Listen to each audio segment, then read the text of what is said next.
Welcome to Mindset Lessons on the Field. I'm your host, Gina Kazaza. Before we get started, quick invite to join our free Substack community. We got monthly book club. We got articles to boost your mental fitness and resilience. We got a group chat going on because growth is easier when you're not doing it alone. So come on over and join that Substack community. Also, if this show hits home, please leave a rating, share it, follow us on Instagram, hit that subscribe button on YouTube. Thank you guys so much. Now, one more thing before we dive in, quick shout out to our sponsor. This episode is sponsored by Empowered Lit Literacy and Beyond. It's a 501c3 nonprofit bringing author visits and confident building programs to kids. Right now, only 30% of kids are reading at grade level. Gosh, that's a scary number. And confidence drops at the age of 7. Empowered Lit is changing that, but it takes partners like you. Literacy is the entry point. Confidence is the outcome. Learn how to support them in the show notes. Today's guest is a former U.S. Army Green Beret with over 2 decades of experience leading elite teams, solving complex challenges, and driving innovation in both the military and business world. Now serving as Vice President of Special Operations Solution at Blue Halo, which is now AV Company. He's known for building world-class teams and bringing battlefield discipline into leadership development.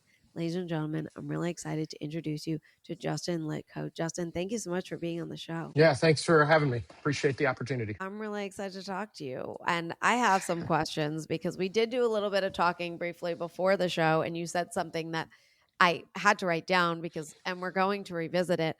But I need to start with Green Beret. What made you go? This was service something you always wanted? Was Special Forces something you always wanted? Did you know about Special Forces? How did you end up there? That's a great question. And honestly, it kind of evolved. So, I joined 98. I started out at 1st Ranger Battalion. I was a private. It was before the war. Ultimately, there's always lessons learned that you can look back on. At the time, you think like, hey, this is the right thing to do. I was going to get out. My wife got pregnant. And I'm like, probably need to stay in a little bit longer. The war kicked off. And as I deployed during the initial invasion of Iraq, we worked with some special forces teams over there. And this was in 2003, right in the beginning. And so there definitely wasn't a huge connection between the conventional and the special forces or SOF at that time. I'm like, man, this looks like it would be, pretty fun. Looks like they're pretty proactive. Everybody wants to be there. And so that's what I did. I went to selection in February of 2004. I got back from Iraq in August of 2003 and, kind of trained up, made selection, and then PCS2 or, permanent change of station from down here in Savannah, Georgia to Fort Bragg, North Carolina. And that started my journey into being a Green Beret. I honestly, when I joined, didn't know anything about Green Berets, didn't know they existed, as far as not that they were secretive, but it wasn't on my radar. My dad, when he was alive, spent very little time in the National Guard. I didn't come from a military background, a military family. I just recognized right after high school that my life was probably not going in the positive direction and needed to change. And so here I am, 25 years later after being retired in 2021. Wow. So by the way, what were you as a Green Beret? So I started off as a 18 Delta with a Special Forces Medical Sergeant. And then in 2011, I became a 180 Alpha or a Special Forces Warrant Officer. And I did the rest of my time as a Special Forces Warrant Officer. The medic route. That's a tough route. What made you choose that one? They kind of chose it for me. I did think at the time that it would be beneficial long-term because it provided a skill. When I first joined the military, I was infantry, 11 Charlie. So that was a mortar man. Not saying that, there's not skill in that, but the transition of what that would be in, civilian life, not that I was completely looking at that time. But as I grew in my, maturity in the military, I'm like, hey, what skills are being provided? I mean, we have a ton of leadership and different things, but, a tangible, this is what I've done and, can kind of show for it. So that's what they put me as, and went straight through the course and still talk to actually a couple of the guys today that I was in the course with back in 2004. So pretty good network of people. Did you have any rollbacks? Any rollbacks? Yeah. Did you have to repeat anything? During I did not. You just went right through. I went right through the 18 Delta course. Yep. Wow. Oh, a lot of memorization and then, dumping that out for the next test. I'm not sure how they do it now, but it was about a year long with 2 rotations to different facilities, one being a more urban, trauma related, and one being kind of long-term care. I went to an Indian reservation and did mine, but it was a great time. I look back and, it's some of the best training for sure in the world, but a very hard, dedicated structure of education. That that's what I thought I was going to the military to get away from, because clearly, that didn't, I was like, college, high school. And then here I was, becoming an 18 Delta, going warrant, getting a degree. So that definitely changed my perspective. So was high school academic wise a struggle for you? No, it wasn't a struggle academic. I'm a pretty social person. I've been a social person. And so when I started college right after high school for about 3 weeks, there was a lot of people that didn't have the same class schedule that I did. And I'm like, well, they're going back and doing fun stuff. I should do that with them. I wasn't disciplined to, go to class. And I'm like, this is not working out. I need to do something else. So I joined the military.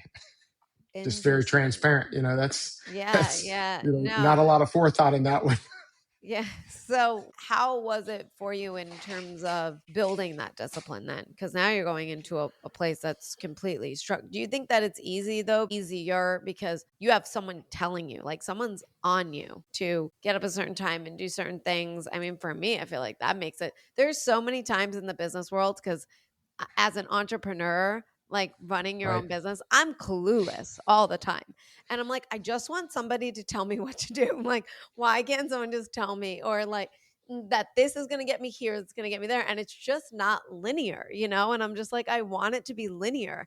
Do you find it like way easier than going into that route of building discipline and then getting out and sustaining that discipline? Or like for someone that wasn't as disciplined in terms of yourself, like I should be going to class, I should be doing this? Yeah, I mean, I think it's twofold. I think it's the maturity of the person as well. And as you, kind of grow up and understand what you want. At times, I was an only child, and I'm super thankful for that. But I think that being immersed in an environment like basic training, going into Ranger Battalion before the war, there was a lot of things that happened that probably couldn't happen now. And people complain, and honestly, like I was complaining back then about just how the discipline happened and, that things, but it instills that in you where you have to get that shockwave of feeling and emotion and then start developing your way. Because if you don't have that discipline, just like when kids are raised, sometimes kids fall off a beaten path and you try to blame the kid for what they're doing. But if they were never taught what is right, taught how to, be respectful, how to be disciplined, like it's hard lessons, right? And unfortunately, I had to learn some hard lessons. I'm not going to say I'm smart now, but I'm smarter now. Still working on it. Still learning lessons all the time. But yeah, I would say you have to have that to be disciplined. Yeah, I feel like with discipline comes accountability. Like you need that, and I feel like we lose that in society, right? And that's not really taught these days either. And it's definitely showing. And for myself, like when I tell myself something, I hold myself to that. Like there is a certain standard that I hold when I speak, but that's just the way I was raised. Whereas I remember I got asked to babysit for somebody once, and a friend of mine's parent offered me to go to see my friend. My friend was coming home from college, and I'm like, I can't. I'm committed to babysitting. And they're like, just call and tell me you can't do it anymore. And I was just like, what? And in my mind, I was like, a parent was telling me this. And I'm just thinking to myself, wow, like I had a commitment. Like, how can you, and that's that discipline. How do you feel like it is for yourself now getting out and having to be self-disciplined, especially now you're moving into corporate America? That's a different ball game. Definitely a different ball game. Pros and cons of each. I will say though, accountability, it hurts sometimes, but you have to have a group of people that are not going to tell you something to hurt your feelings, although it might hurt your feelings, to go and say, hey, like you're going down a bad path. Like, I don't know where you're going. I don't know what you're doing, or to at least provide different insights into their thoughts, because sometimes you can go down a rabbit hole. Like, this is a great idea. This is a great idea. And you build up these perceptions and biases in your brain of why you should be doing something. And if you don't have somebody to bounce ideas off of, sometimes that can kind of, have a trickle effect and turn into some negative second and third order effects. The accountability is big because it takes somebody to do it against you.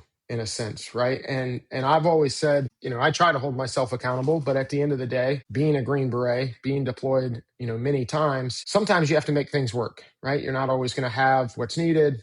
you know, they always talk about living in the gray area. There's no black and white of right and wrong, right? It's accomplishing the mission, getting the job done. And if there's nobody else to kind of level set you, that can have some negative outcomes. And if there is, but you can't humble yourself enough to listen to somebody else and thinking you're always right, because I promise you, you're not always right. And, people can hound me for that, but I've been wrong plenty of times in saying, hey, like, I appreciate you putting me in check, but there has to be the accountability, as you're saying. Talking about, well, I mentioned earlier into the show, that we were talking earlier, and you said something, and you talked about like civilian mentality versus team mentality. Can you talk more in terms of the differences? So, civilian mentality, in my mind, of what that means, my perspective, people have grown up and outside of the military, you do your own thing. Like you just said, as you prioritize things differently. Maybe people will have their friend groups and different things of that nature. And everybody is friends and they'll go over to the house. You might have dinner. But when something goes bad or when something goes wrong, they're like, oh, wait, like I'm not getting involved in that with you, even if it's, right or wrong, not even going into what it is, but just the mindset of, hey, well, you messed up. You're going to have to fix that. I don't know if I can be your friend anymore or whatever that looks like. In a team mentality, at the end of the day, that's all you have. And so there's going to be personality differences on teams. There's going to be, cultural differences as you're going and doing things, but through, like, in a sense, blood, sweat, and tears. And I know that's like cliche and everybody says it. I used to say, if you do something with somebody, illegal, immoral, or unethical, you become really good friends. I don't promote that at all. But you have to create something hard to build a bond. And when you're in the military and on a team, that hardness will come just naturally from, or did come, in my opinion, from deployments and different things of that nature that brought you together, because you couldn't just walk away. That wasn't something that was ingrained into you to say, hey, like, I'm just done with this. You stay on a team, you work through it, you build up whatever that was, and then you are, better after that. I mean, I still talk to people that I was on a team with that I haven't talked to. I might talk to them once a year. And as soon as I talk to them, we catch up. We haven't skipped a beat, and I would be there for them. I think it's more of a loyalty thing as well. If you want to put, kind of words, and if you say something, you do it, right? Come, hell or high water. If I say I'm going to do something, I will get it done, for you, whatever that may be. And so just living up to that and being loyal to the others, I see in civilian society, because you can move on, you can do other things. You don't have to, build these friendships. And some people, like, don't want to live, like, in a sense, where, not hard living. I mean, I love, people call me like bougie all the time for doing things now that I'm out. I like nice things, but at the end of the day, if somebody calls me and say, hey man, I need help, you better always be there for them. And it's not a quid pro quo about, hey, if I do this for you, you do it for me. You just know that if you surround yourself with people like that, naturally you will succeed in life. I like that. I think I mentioned it on the last show, but I've been saying it a lot I do a lot of speaking events at schools, and I mention how they're all part of a team, like being in that school. And I'm like, you guys are all teammates with each other. And I always tell them, you don't have to like each other. You don't have to be friends with every single person, but you need to respect them and be kind. And they didn't really understand that part. I mean, they understood it but before I said that you don't have to like people, like, it didn't click, because it was like, I have to like everybody in the school. And and there's this mentality, there's just this, and you're right in a sense that when you go through something hard together, and we don't get that in the civilian world. We don't get that hardness that you got, in the military, in any form of the military, really, but especially in the special forces area. And it was I show a lot of clips of when I was in that Navy SEAL prep program. And I remember one of the videos that I show is when I couldn't do a pull-up. And everybody that watches the video, meaning like the kids in the school, not everybody, but most of them, they just start laughing when they watch me really struggling. And I said, look at this video and look at their faces. I go, none of them are laughing at me, and they're there. I go, but all you guys are laughing at me,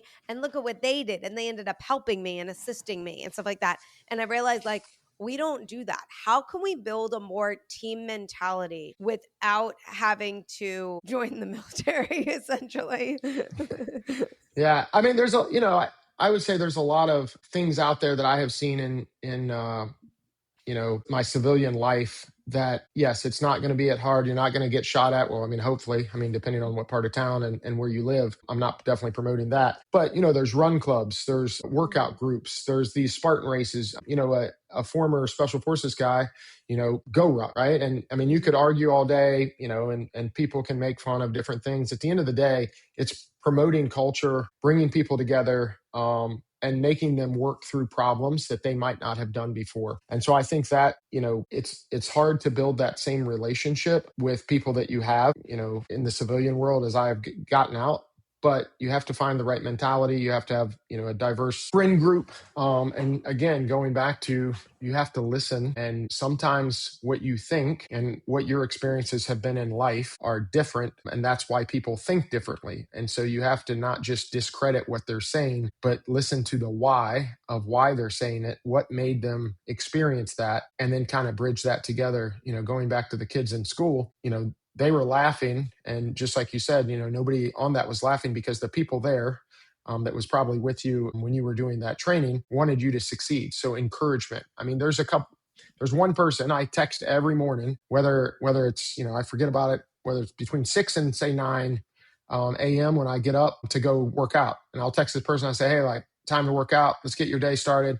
It's just encouragement. And they do the same back to me, like if I forget or if I'm, busy one day, and we send memes back and forth, of course, but it's that constant connection, even if you're not right beside somebody, to encourage them to say, hey, like, get up and do something, right? Like, quit just be proactive with your life. And we want to see them succeed because, going back to my original comment, if you surround yourself and I use the servant leadership mindset, I always want to help out others. That gives me more joy than anything, is helping other people succeed. Because naturally, if we're all in this group together and we're all doing this like a cascade effect, everybody will succeed in that group. We're going to stop right here as we're going to give a shout out to one of our other sponsors, Sphere Emoji. Quick question for you. When was the last time you gave someone a gift that actually meant something? Not another candle or another box of chocolates, a gift where every time they see it, they think of you. That's Sphere Emoji. Plushies with personality. It's saying, I got this for you because you're loved. Or I got this for you because you make me laugh. You're my giggles. You're my Lulu. They are soft, they're comforting, and a daily reminder that that person matters. With Valentine's Day coming up, Lulu is the perfect gift, mini or pillow size. And yes, the pillow size is as comfortable as it sounds. It's my favorite. So go on over in the show notes and find a sphere emoji that matches your vibe, or just go to sphereemoji.com. Now back to our show. I have to ask this question. I'm trying to figure out how exactly I can say it, because you said this earlier and you said, in the civilian world, you can leave. Like, you can't do that on the team, right? You can do that in the civilian world. You can find a new job. You can find this, right? So what do you have though well, let's start with you. Like, was there ever a mission or a moment where you felt close to a breaking point, and what got you through it? And then how can we equate that to like someone at their job that's like close to a breaking point and, deciding to keep moving forward versus getting out? And I know that there's different ways of, there's a whole different skew of but what I'm talking about is just, it's hard in general, like nothing else. It's just hard, if that makes sense. I mean, I don't want to let people down. And so if I'm doing something, if I say I'm going to do something, when you get to that point, you're like, okay, like I can quit and I can just sit here, walk away. But how is that going to make me feel? How is that going to make me stand out? How am I going to be an example to others when they can look back and be like, well, you just quit? Right? How are you supposed to set the example for others? And again, life does get hard, times get hard, but people are what makes everything happen. And so you have to take care of people, and that the mission will take care of itself. Honestly, being on a team, yes, we plan for, ops and different things of that nature. But at the end of the day, everybody took care of the team. And nobody questioned that, even if they hated the person beside them in a sense, didn't get along with them when we got back from a deployment. At that moment, that's what you had. And so that's what you had to live with. And so you adjusted, you adapt, and you're like, hey, I'm not letting this person down. And on the probably selfish side, it's like, I'm not quitting because then this guy's going to make fun of me. And if he can do it, I can do it.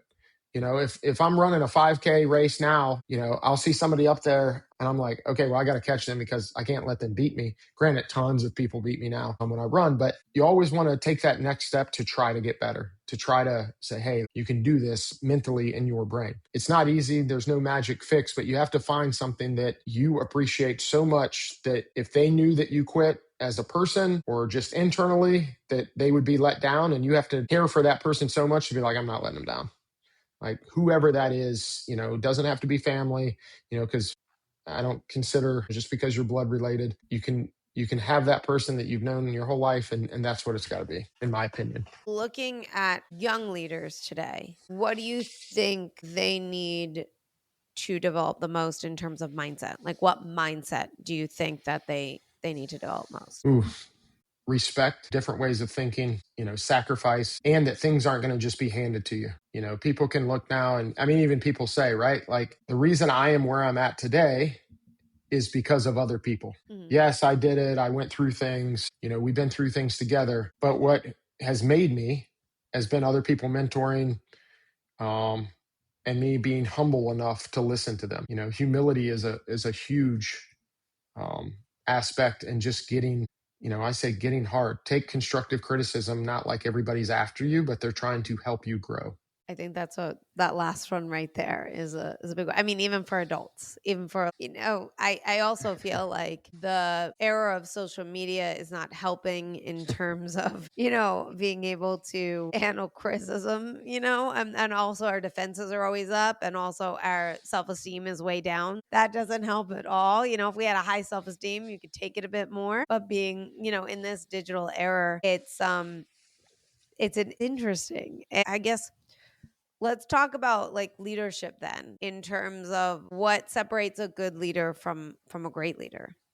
Taking care of people and sacrificing their self for others. When I started at Blue Halo, I was the chief of staff to the CEO, and we developed as I was getting out, I had a leadership company doing leadership consulting. I had the opportunity to work with some professional sports teams and just give a different perspective. As I transitioned, I built the Blue Halo Leadership Academy, and it grew into, what it is today. We taught servant leadership not as a style, but as a way of life. And so what makes leaders great is if you have the opportunity to lead someone, that just makes your life harder. That doesn't mean your life is easier as you scale the ladder, whether it's in, rank in the military or in corporate America. As you scale the ladder in corporate America, that means you have to take care of everyone underneath of you, setting them up for success, which is ultimately going to take more of your time, more of your effort than it did before. And so having, I think what separates good leaders from great leaders is they recognize that, and they want to empower others to say, hey, like,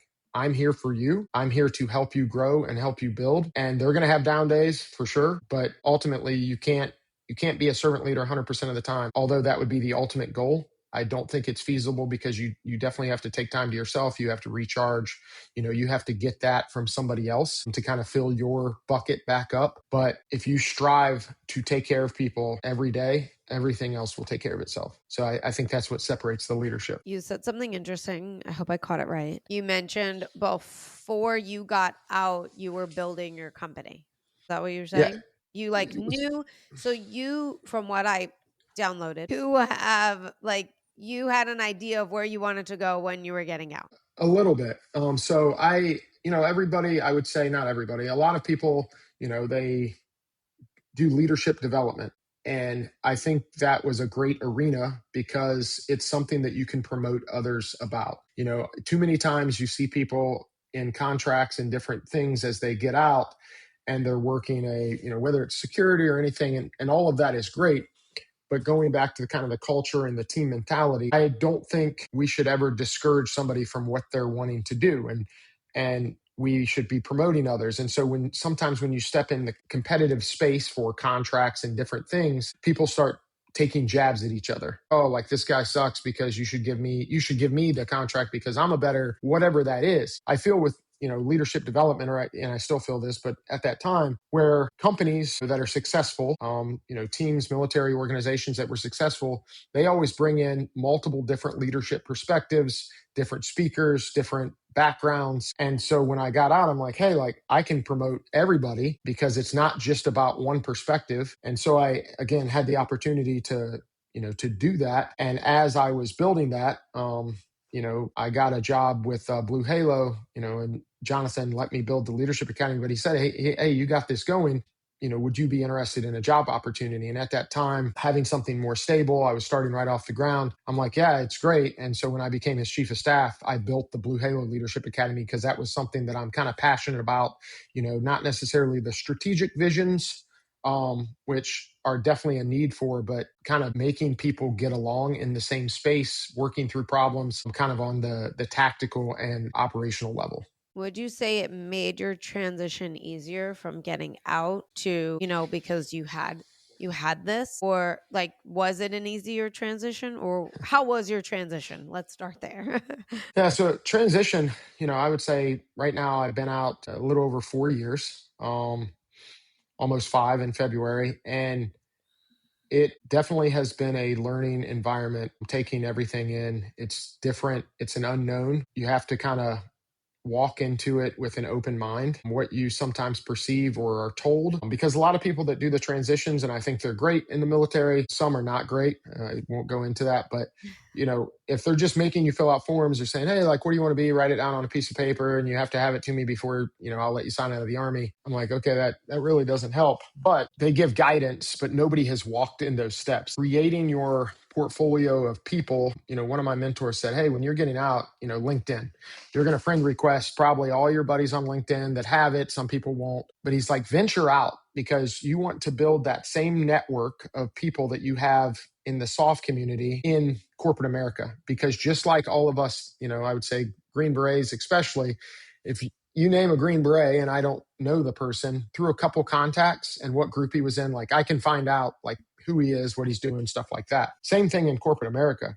All of these CEOs or CFOs or chief people officers, they all have been in this world just like we've been in the military for 20 years. And so connecting that dot. So building your network, that helped at my transition. But again, I didn't know what to, like, what am I going to do? Like, how am I going to provide for my family? Granted, retirement, disability, you have that. So it's a little bit of a comfort zone, but sometimes people aren't willing to take a risk on, military guys because the skills don't equate and we don't have the business background.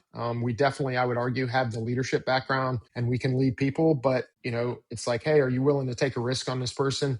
And some companies just aren't willing to do that. They say they are, but if you look at their numbers, they aren't. And I was just given good opportunities by basically my network of connections. And I'm like, hey man, like, this is what I'm looking at doing. How do you think would be my best options?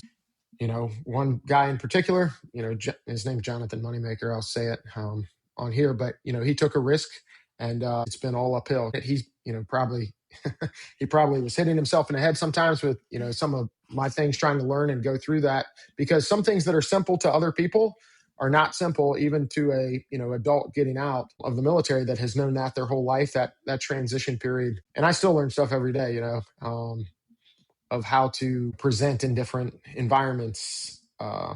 People don't understand, of course, acronyms, those are all the things, but transition wasn't easy. It brings a lot of more stress and anxiety because we want to care for our families. We want to be able to provide. We always had a plan in the military. You kind of knew what success looked like. Granted, why I'm in the role I'm in today is he gave me the great opportunity to be his chief of staff to the CEO. And, about a year and a half into it, I'm like, hey, I love this. And I am learning a lot, right? Every day I'm learning this business mentality, but like, what's next? Like, where does somebody go from here? Does people stay this their whole life? And so we kind of talked through that, and he's like, hey, this is other avenues that you can approach. And that's what I chose. But even if I always say my transition, going back to the whole thing, and I know that was long-winded, but you have to jump into the unknown at times before you're actually going to know what you like or what you don't like or how you're going to make it. It's not going to be, for 20 plus year military guys, it's not the same. And you got to get that out of your brain. And you also, going back to the humility, if you were a in '06 and '07, whatever you were in the military, sergeant major, yes, you have leadership, but you don't have the business set. So you have to be humble and say, okay, I'm not going to step in and just like know everything about everything. Mhm. And I think that's what kind of goes wrong with some people. They want to like, hey, I want to be in the leadership, role right off the bat. You got to kind of work your way back up. Think was I really liked all that, by the way. That was all fascinating. The networking thing I thought was really fantastic. It's like really leveraging networks and who you know and branching out from there.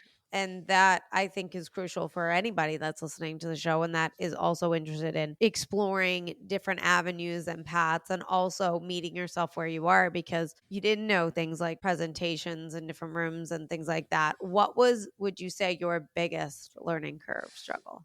Well, I still struggle with this today. And, anybody who would watch this will laugh when I say this, but, transparency, and I'll explain, give you some context. Yeah. Everybody says they want you to be transparent, but they really don't want you to be transparent. I've learned that like on a team, you can say some things that probably on a normal street, people would look at you like, how could you say those words to somebody else? And but again, you build that bond on a team. I have really good friends that we have completely different viewpoints even today. And anyways, not to go into that, but we're like best friends and we will say stuff back and forth that we don't mean anything. We're not trying to insult the person, right? We're just making fun. When I transitioned out, being very blunt and transparent, that's how you were on a team. It's like, hey, this is what we need to get done. I don't want to sugarcoat anything. And so I had to morph that. And I still have to morph that some. I would argue people can tell you today that I work with that are in senior leadership roles will be like, don't ask Justin unless you really want to know what he's thinking because he will exactly tell you and you might not like the answer. That's what I really have been working on. My approach to how I answer questions, granted, the message is always going to be the same, but my approach will be different. Just not being, that people think differently. They don't always want to hear that you don't agree with them or you think this is dumb. And also like meetings, right? Just that was the other thing. And I'll tell this story just because it's funny. That was one of the things I learned as the chief of staff. Again, Jonathan took a risk on me. We were sitting in a meeting and we had about 5 other people in this conference room. We had people up on Teams and they were talking. Some people like to drag things out, right? And I was securing the CEO's time because he is extremely busy. Like, I don't think he slept ever. I still don't think he sleeps sometimes, granted, in his transition out of the role. But he could tell that I was getting like frustrated, like these people are just talking to talk. Like, and I'm like, what are we even talking about here? Like, we're just wasting people's time. And he was showing, like, in a sense, sacrificing, showing some empathy and like, hey, like he's going to listen to them, although he probably knew where the outcome, but he had that foresight, more, probably maturity in the business world to say, no, like we just got to sit here and listen to this because this is what they want to tell us. I'm like, no, I don't want to listen anymore. Can we like go? And so, we polished that a little bit. So I don't roll my eyes as much during meetings and like, okay, like we're ready to go. I'm more thoughtful of others in that respect. That is so fun. And you're right, though, in terms of like people, they don't want to know the truth. Actually, it's so funny because I dated a Green Beret and I'd ask him a question and he would say, don't ask a question you don't want to know the truth to. I'm like, no, I want to know. Right. He goes, you don't want to know. And then Right. I'm like, no, I'm saying I want to know. And they would say it and he goes, you can't, I told you, don't ask a question. And every single time I always say that to myself. Like when I go to say something, I'm like, I have to train myself to be okay with whatever response it is because also we as human beings don't like rejection, right? And we Right. don't like that pushback, even though like I work with my brother. We co-founded a business together and he is so detail oriented and he makes me better because he does not like the littlest thing, I mean, that nobody else would see, he sees. And I Right. would just be like, that's not that important. And he goes, see, that's your problem. And he's like, and then it's so funny too because like I did this really cool animation, well, I thought it was really cool, and I showed it and I'm like, this is And he was just like, this is terrible. I was like, well, I showed it to like 5 people that thought it was great. And he goes, they're all lying to you. Right. And he was like, if anyone tells you that this is great, they're lying and you need to find new friends. He goes, you need to find people that don't praise you all the time. And he's like, Yeah. that That is he is goes, if you are around people that praise you all the time, you are not around the right people. And I'm saying, I was like, what did you expect? I'm a beginner animator. I made the ball bounce. I was proud at that moment. It's not going to be Pixar. I wouldn't be working with you. I'd be at right. Disney. Like, Right. but it was just so funny though, because I'm laughing at all that you're saying because you're right. And I recently was teaching a class and I said some stuff that was pretty blunt. And Hmm. I just looked because I always have to be like, are their feelings okay? But in a way, like my other part is I don't care. Like I shouldn't care about your feelings. I just have to care about the outcome of the company. Yeah. Well, and you want to, of course, respect others, but I think you hit the nail on the head. And that friend group or the group that you talk to can't all have the same viewpoint on whatever topic. I will always say, even in Leadership Academy, and to this day, I will tell people up front, I'm like, hey, even if I agree and everybody agrees in the room, I'm going to disagree with you just to promote more conversation and thought process, because we can't all just say, yeah, like, this is great, because I can find 10 things that are wrong with this if I was nitpicky, but like, at what level, do you want to do that? And so that's what you kind of got to go after and do. But there I is a like lot of times that different words will come out.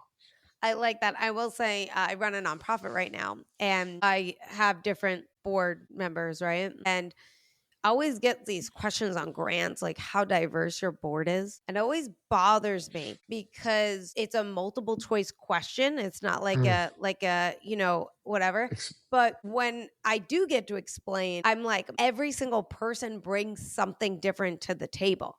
Someone's an right. expert in marketing, someone's an expert in finance, someone's an expert in this. And to me, that's diversity, right?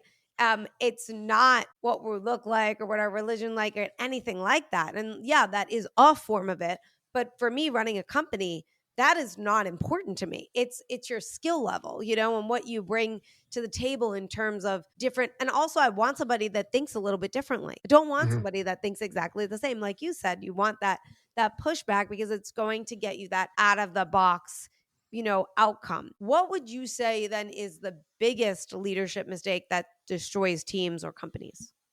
Not taking risk. Well, in people, I would say, just getting a group of people that all will think the same way, to say, oh, like, this is a great idea. Let's just all get on board. And there's no hard questions. There's no hard talks, but recognizing, strengths and weaknesses. I think where, companies don't get it is they don't listen to the different viewpoints of people, and take risks. I think risk is, you have to take a risk. You're going to have to step out, and Do you're you going to have a have to. risk story for us? Because in my mind, as we're talking about all this, I'm thinking like, like what if you have this risk that you want to take and everybody else around you is like, no, not a good idea. Like, what would you say is like what I got to do it and just go for it and see what happens? Yeah. I mean, a risk story, I mean, at the most basic level, to start, a couple of them, like getting out of the military, like Mm. that was a risk, right?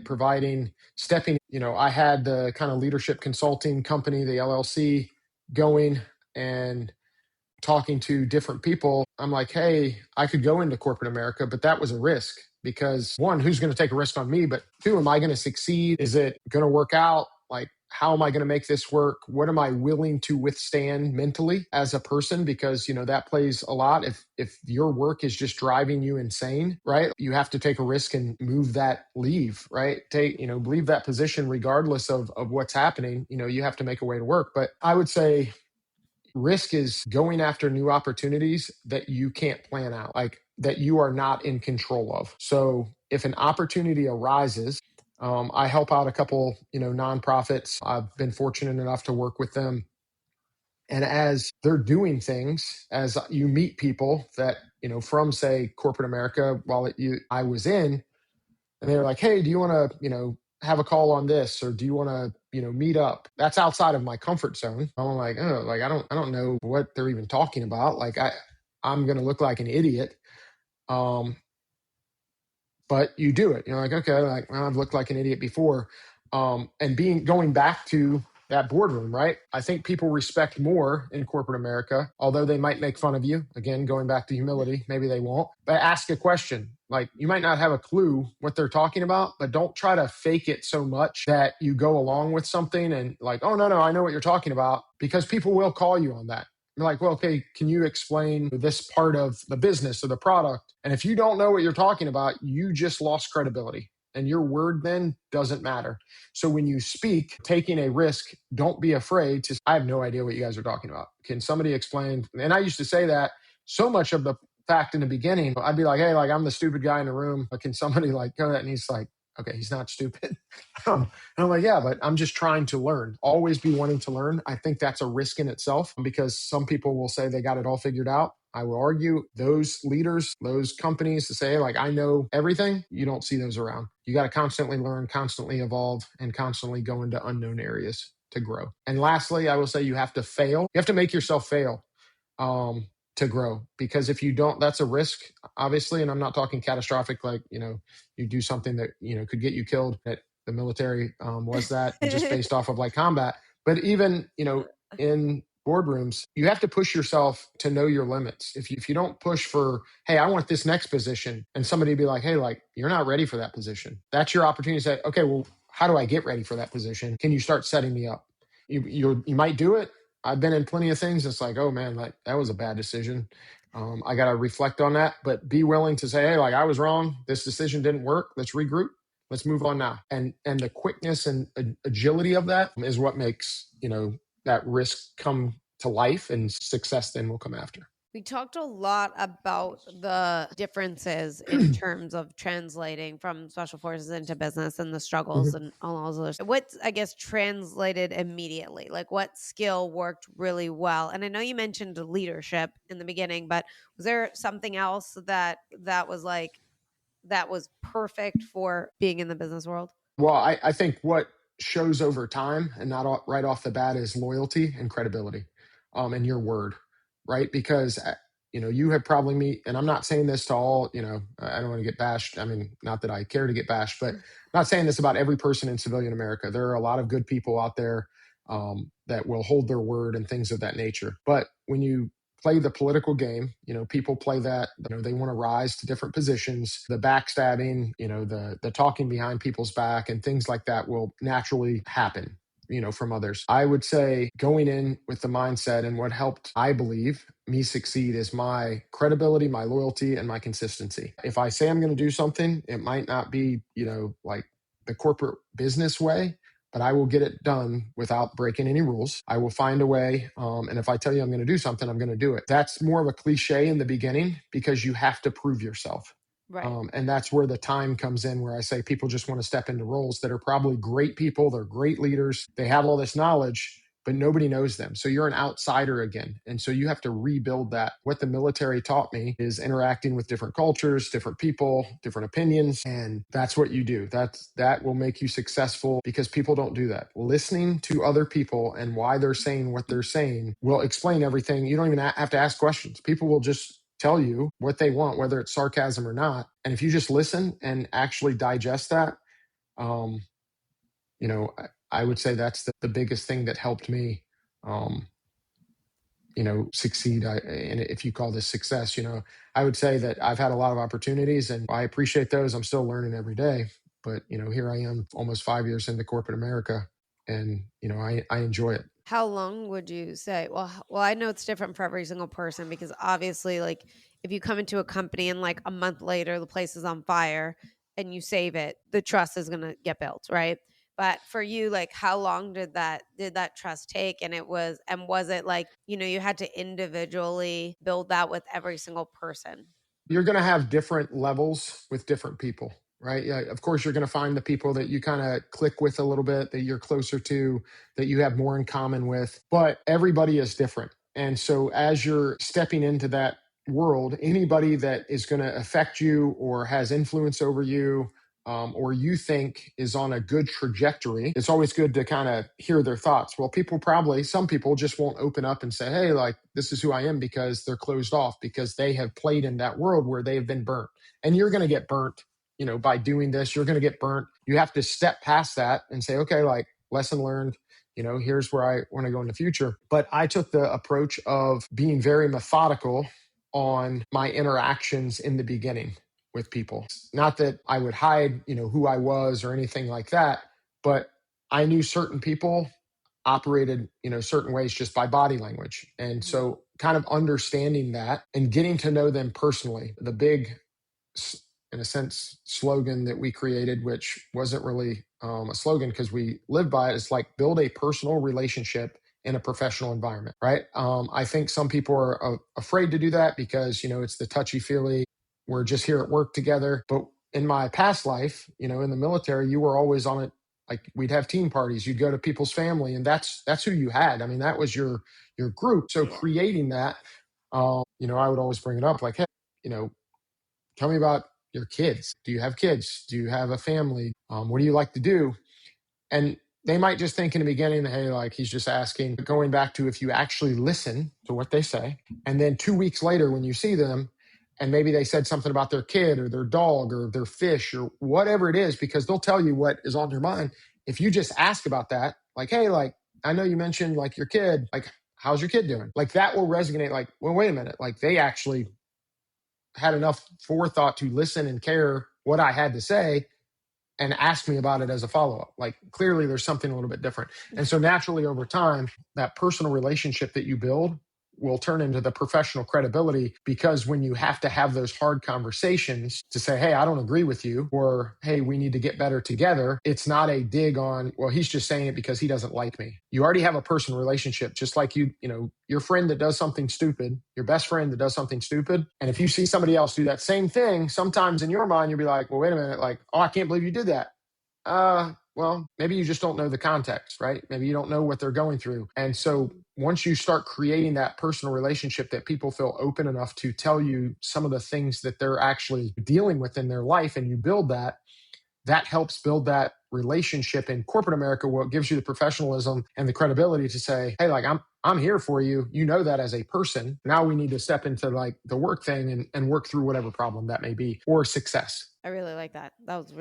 Those are fantastic responses. Thanks so much for that. What do you think that we can do on a daily basis to strengthen our mindset to tackle the everyday challenges that come our way?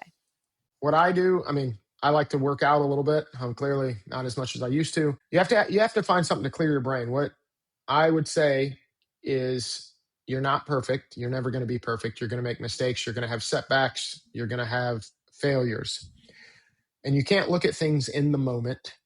Of course, you will be at the time because you'll be trying to figure out how to get through it. And so one of the things that helps, in a sense, my mentality, I write something down every day.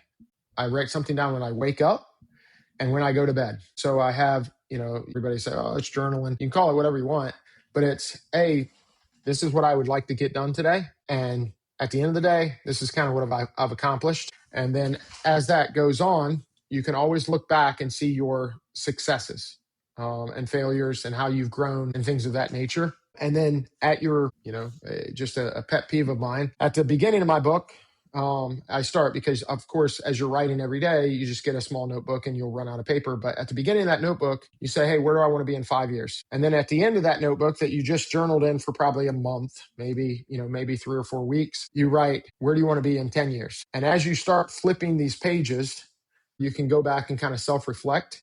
It makes me laugh. It eases my mind because sometimes I'll write stuff stupid. And I just get in the habit of doing that, where you might think like, oh, this is dumb. Like, hey, what am I going to do today? But for me, for my mentality, when I visit the books, because I just save them and I'll laugh about them. I'll be like, oh, I remember that. And so it gets your mind off of sometimes the things that are happening in the now to say, hey, like everything's not bad, right? Like there is good things that happen, just like here, you had 5 bad things and 15 good ones. So it's going to pass, and how to, get past it and succeed.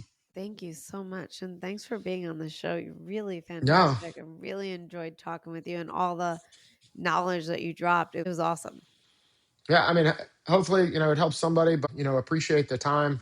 Always like to learn and appreciate what you do, giving different people a platform and for their perspective. So thank you very much. It's an interesting perspective. You guys all bring different things to the table. And it's always funny because I don't know, I'm almost at episode 100. And each time it's something new, you know? Right. And I mean, even just you, that final question, it was different compared to the other almost 100 people, right? And also, I learned something every single time, and you'd be surprised. I get listeners that are like avid listeners of the show that text me or message me and will say something from like they're always learning from somebody. And for myself, you just reminded me too, like there is something that for as a nonprofit, we right now don't have any monthly individual donors. And I'm 9 months old. And I'm like, okay, now it's time to start stepping up to get those monthly. And you reminded me, like, check out your network, you know, write everybody down, go to, you know, make that list. And so, literally, from you today, I put on my to-do list in my mind, it'll be going on the paper in a minute. To make that list and I just hope that people get at least one thing because you dropped a lot. So I'm sure they got something. And I appreciate you so much. So thanks again for being on the show. Yeah, no, thank you very much. I definitely appreciate it. Thank you. And everyone's listening, please like, share, comment, subscribe, become a Substack member for all those extra goodies that only our Substack members get. Thank you.